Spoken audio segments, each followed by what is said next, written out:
Hi everyone, this is May Park.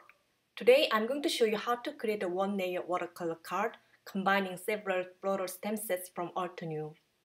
In this video, I'll be sharing a couple of ways to watercolor floral images using Kuretake Gansai Tambi watercolor set. I'm also sharing the behind-the-scenes video of my card making at the end, so stay tuned. Here are the stem sets I'll be using today. Garden Treasure, Remember This, and Beautiful Day. These stem sets have coordinating dies, but I won't use them for my project today. I'm also going to use the Amazing New stem set for my sentiment and Crafty Friends stem set to dress up my envelope at the end. I already tested out the placement of my floral images on a piece of print paper. I always have A2 size print papers handy to practice my projects, so I don't waste my expensive Nina Solo white cardstock or watercolor paper. Since I'm going to watercolor my images, I'll be using waterproof black ink. You can use the alternate black permanent ink or First Buy Onyx black ink for stamping. I just learned that Memento Tuxedo black ink is water resistant once stamped impressions dried. So I'll be using Memento Tuxedo black ink today because I want my outline images to look less intense, more close to the gray color. I'm going to use Artist Cold Pressed watercolor paper, which is my all-time favorite watercolor paper. I'm trimming my watercolor paper into 4¼ inch by 5½ inch using Timo's paper trimmer. I'll be using alternate acrylic blocks for my stamping.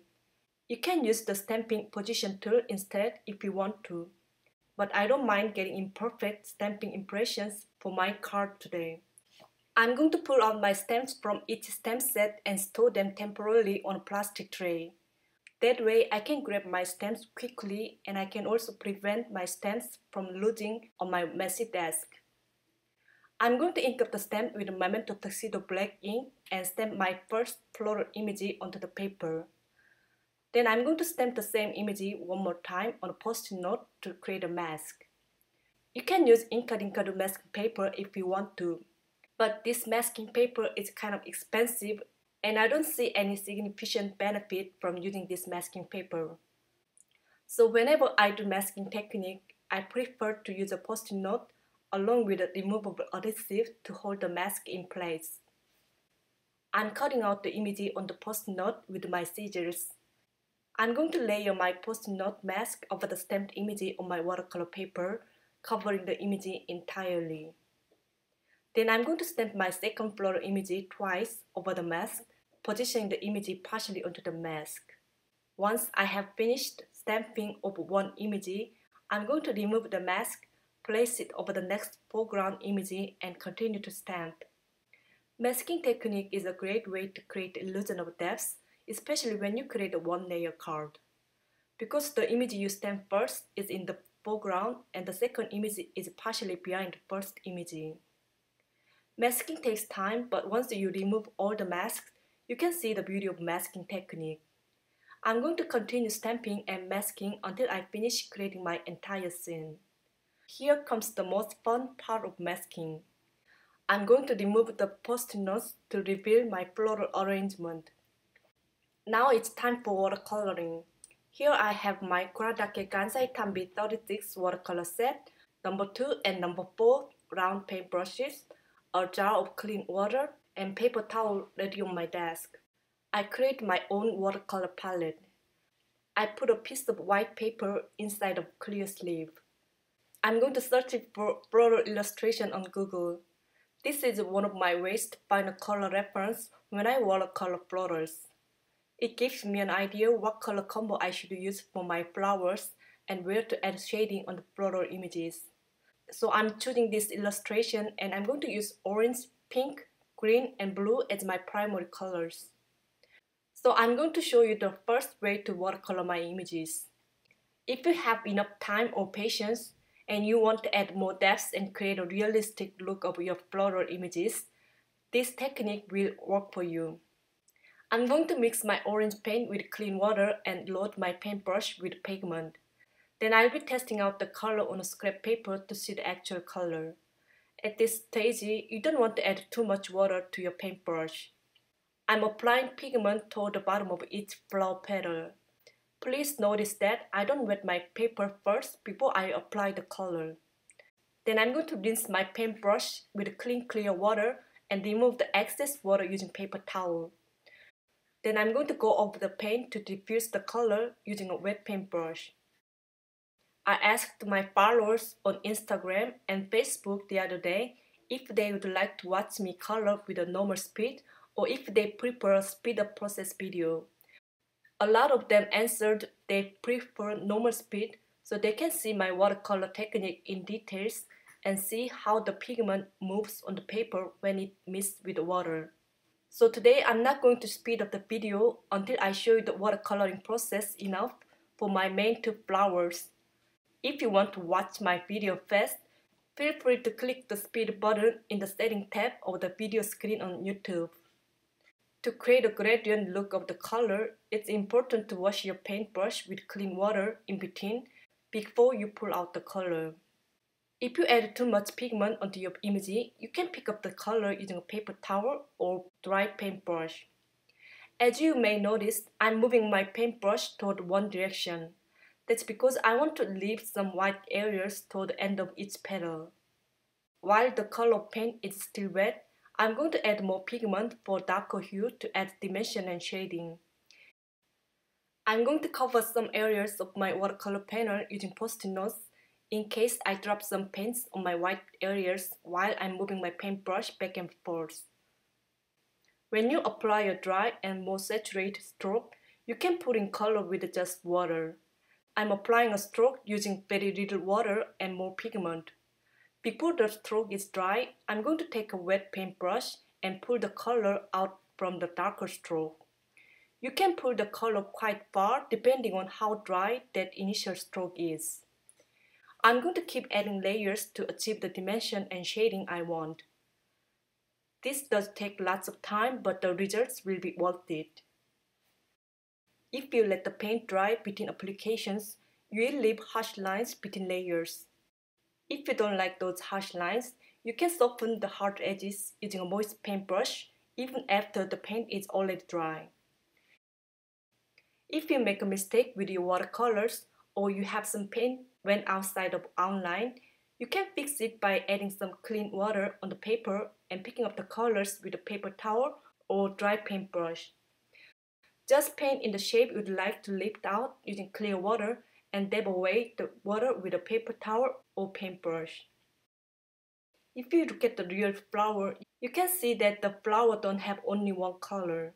So I'm going to apply some red color to my orange flower. Adding different color is a great way to create some interest to your image. I'm going to keep adding layers as I did the same for my first layer.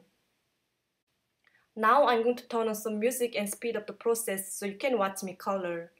I'll be back soon to show you the second watercolor technique.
For my second main flower, I'll be using a very easy and quick watercolor technique. I'm going to pick up some pigment from my yellow watercolor pen with my wet paintbrush.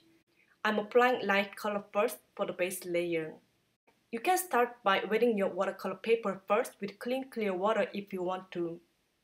Then I'll be bringing more colors to my flower image to add shading toward the bottom of each petal before the previous layer is dry. This time I'm adding more pigment and less water. It took me about 5 minutes to color this yellow flower image. You can stop here if you want to, but you can go further by adding more layers and dimension using more darker color. I'm going to turn on some music again and I'll be back once I'm done watercoloring.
I decide to add more pigment along the bottom of each petal to add some shading. Then I'm going to watercolor entire background using watercolor wash technique. You can achieve more organic look when you use lots of water this time. I didn't plan to color entire background in the beginning, so I didn't tape down my watercolor paper onto the chipboard panel. My watercolor paper ended up warping as I applied too much water.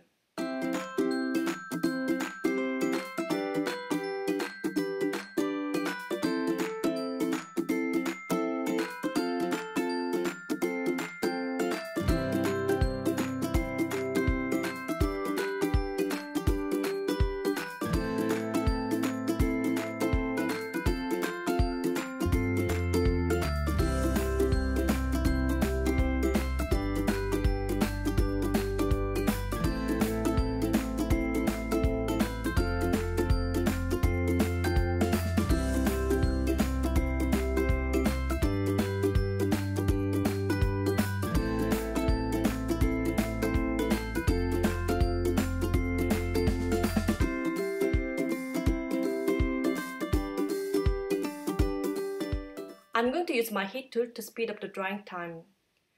I'll be stamping my sentiments from the Alternate Amazing stamp set with the first fine onyx black ink. This time I'm using my mini Misty stamping tool because I don't want to make a mistake on stamping. Here I have Nina Solo white cardstock measured at 4¼ inch by 11 inch, and I'll be scoring at 5½ inch using Martha's Tutor mini scoring board and bond folder to make an A2 size top folding card. Then I'm going to mount my watercolor panel on the card base using alternate glue tape. My watercolor paper got warped from watercoloring and heat tool. If you are not in a hurry to complete your card, you can place your watercolor panel under some heavy books overnight to make it flat.